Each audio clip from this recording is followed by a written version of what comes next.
सदगुरु रविदास जी महाराज जी के चरणों में नमन बंदन करते हुए हम मदन लाल और साथी की आवाज में किरण बेदी स्टूडियो से सदगुरु रविदास जी महाराज जी का एक दास्तां आप लोग के बीच में भेज रहे हैं। हम आपसे गुजारिश और कामना करेंगे कि आप लोगों का प्यार और आशीर्वाद सदा बना रहे। गौर होवे सज्जनों करुणा भरी एक बात है, ग्राम लहर तारा बनारस में बहुत विख्यात है।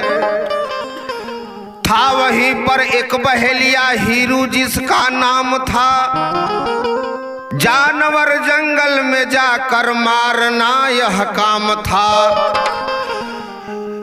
एक दिन तीसरे पहर तक जाल फैलाया रहा, अब फंस सके ना जानवर चिंता में मुरझाया रहा। आखिरी उसने बजाई बांसुरी आह की, आह हिरन फंस गई कुछ भी ना पर वाह की। जब बहेलिए ने हिरनी को पकड़ ले जाने लगा, तो हिरनी के मुख से आवाज यूं आने लगा।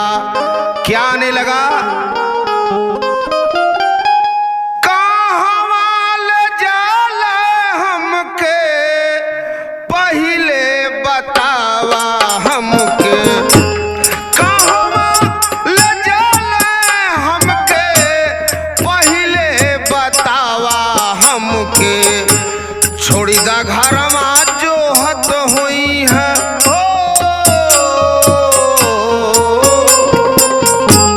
छोड़ी दा घरवा जो हत हुई है। गोदी का ललनवा लागू तो हरे हो चरणवा, लागू तो हरे हो चरणवा, लागू तो हरे हो चरणवा, लागू तो हरे हो चरणवा, लागू तो हरे हो चरणवा, लागू तो हरे हो चरणवा, लागू तो हरे हो चरणवा। बोला शिकारी तुझे मैं न छोड़ सकता हूँ, बोला शिकारी तुझे मैं न छोड़ सकता हूँ। शिकार के लिए मैं सुबह से भटकता हूँ, बड़ी मुश्किल से मेरी जाल में फंस आई हो। कहाँ की बात मेरी ओर से रिहाई हो। हिरन कहती थी कि इस वक्त मुझे जाने दो, भूखे बच्चों को जरा दूध पिला आने दो। पिला के दूध तेरे पास चली आऊंगी, तेरे मेहनत की मजूरी को मैं चुकाऊंगी, तेरे मेहनत की मजूरी को मैं चुकाऊंगी, तेरे मेहनत की मजूरी को मैं चुकाऊंगी, तेरे मेहनत की मजूरी को मैं चुकाऊंगी। वो हिरन कहती है कि ए बहेलिया हमें छोड़ दे, हमारे बच्चे भूखे हैं, मैं उनको दूध पिला करके आपके पास आ जाऊंगी, आपसे प्रॉमिस कर रही हूं। लेकिन फिर बहेलिया क्या कहता है? फिर शिकारी ने कहा क्यों मुझे बहकाती हो, फिर शिकारी ने कहा क्यों मुझे बहकाती हो, भागने के लिए यह योजना बनाती हो। छूट के जब हाथ से तुम मेरी चली जाओगी, यकी मुझको नहीं कि लौट चली आओगी। विनय करती थी हिरन बार बार खा के कसम, मगर बहेलिए के दिल का नहीं जाता था भरम। सोच कुछ मन में बहेलिया ने यूं फरमाया है, सोच कुछ मन में बहेलिया ने यूं फरमाया है। कोई जमानतदार लाओ यह सुनाया है, कोई जमानतदार लाओ यह सुनाया है, कोई जमानतदार लाओ यह सुनाया है। वह हिरन बार बार बहेलिए से कहती है, बार बार कसम खाती कि है बहलिया छोड़ दे, हमारे बच्चे भूखे हैं, मैं दूध पिलाकर जरूर आऊंगी। लेकिन बहलिया नहीं मानता है, कहता है नहीं, आदमी पे तो भरोसा है या नहीं बा, तू तो जानवर है, तोरे पर भरोसा करना ये ठीक नहीं है। फिर बहलिया सोच समझ कर कहता कि ऐसी बात है तो जाओ कोई जमानतदार ढूंढ के ले आओ, उसके बाद मैं तुम्हें छोड़ दूंगा। वह हिरन जमानतदार खोजने चल देती है बनारस में। खोजली जमानतदार हिरनी हो जार बेजार, खोजली जमानतदार हिरनी हो जार बेजार, परना जमानत कोई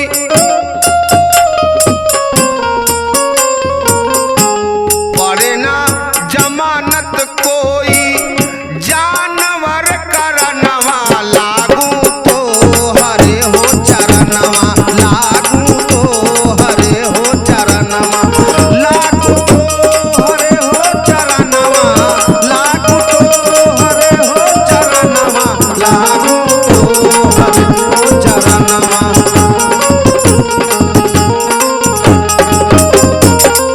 हिरन बनारस काशी नगरी में एक से बढ़कर एक लोगों के पास जाती है, लेकिन कोई जमानत नहीं पड़ता है, क्योंकि वह जानवर है, आदमी पे तो भरोसा नहीं है, जानवर पर का भरोसा। अब हिरन लास्ट में देखिए कहाँ जाती है। हिरन लाचार हो रविदास जी के पास आई, हिरन लाचार हो रविदास जी के पास आई, चरण पकड़ के जमानत के लिए फरमाई। हम डोरी खड़ा था हीरू साम ने आके, कहने लगे गुरुजी हिरन पर दयाला के। हिरन जब बताती है कि सदगुरु महाराज ऐसी ऐसी बात है, तो रविदास जी ने तुरंत ओ बहलिया को बोलते हैं, बहलिया ये हिरन को छोड़ दो, अगर ये नहीं आएगी तो तुम हमारा शिकार कर लेना, हमें बेच के अपना जीवन पालन पोषण करने ला, लेकिन हिरन को छोड़ दो। जमानत पर गुरु के छोड़ा बहलिया फौरन, जमानत पर गुरु के छोड़ा बहलिया फौरन, दौड़कर पास में बच्चों को तब गई है हिरन, दौड़कर पास में बच्चों को तब गई है हिरन, दौड़कर पास में बच्चों को तब गई है हिरन। अब इधर बच्चों के पास हिरन पहुंचती है, दौड़ करके बच्चे आते हैं, दूध पीना शुरू कर देते हैं, लेकिन दूध पियावे हिरनी, आंसुआ बहावे हिरनी, दूध पियावे हिरनी, आंसुआ बहावे हिरनी, बच्चा पूछे माता काहे, बच्चा पूछे माता काहे, आंसुआ नयनवा, लागू तो हरे हो चरणवा, लागू तो हरे हो चरणवा, लागू तो हरे हो चरणवा, लागू तो हरे हो चरणवा, लागू तो हरे हो चरणवा।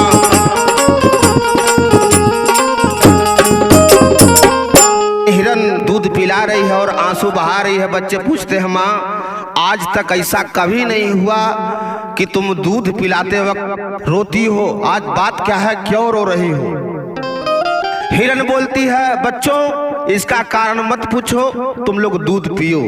लेकिन बच्चे नहीं मानते हैं, कहते हैं नहीं माँ, हम जब तक तुम रोने का कारण नहीं बताओगी तब तक हम दूध नहीं पिएंगे। कहते हैं कि राजा हट, तिरिया हट, विश्व बीच विख्यात, पर बालक हट है कठिन, विद्वानों की बात। ये कहा गया है, बड़े बड़े शायरों ने बोला है कि जिस चीज का राजा हट कर लेता है, तिरिया हट कर लेती है, और इन सबों से बढ़कर बच्चे अगर हट कर लिए तो इनके सामने कोई नहीं टिकता। तो हिरन को मजबूरी में बताना पड़ता है। ठाने हट बच्चों ने हिरनी ने साफ बतलाई, ठाने हट बच्चों ने हिरनी ने साफ बतलाई, जमानत पर गुरु रविदास जी के मैं आई।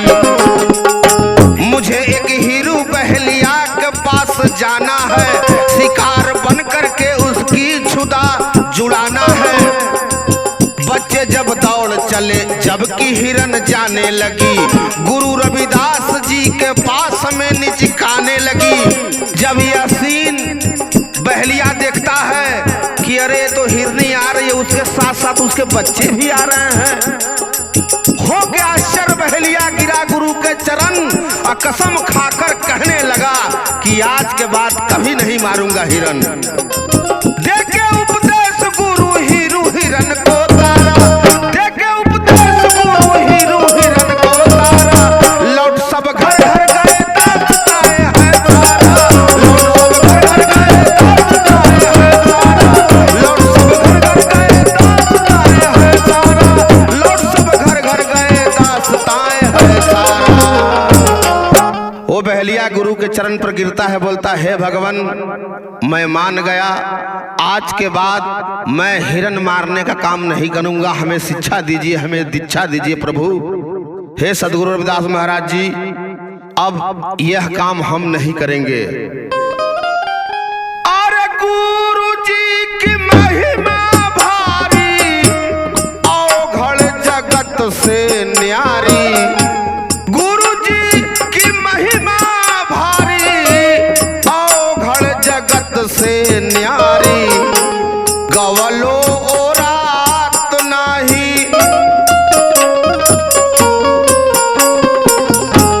गवलो ओ रात नाही, जे न कर बयनवा, लागू तो हरे हो चरणवा, लागू तो हरे हो चरणवा, लागू तो हरे हो चरणवा, लागू तो हरे हो चरणवा,